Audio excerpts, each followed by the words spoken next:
रोहा में 4 दिवसीय महापर्व संपन्न।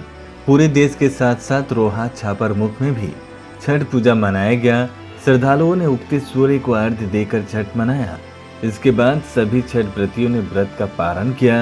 रोहा पुरानी चाराली कलंग नदी छठ पूजा घाट को रोहा हिंदुस्तानी शिव मंदिर के तत्वाधान और छापरमुख मरवाड़ी पट्टी स्थित छठ पूजा घाट को छापरमुख छठ पूजा सेवा समिति द्वारा श्रद्धालुओं के लिए सजा धजा कर तैयार किया गया था।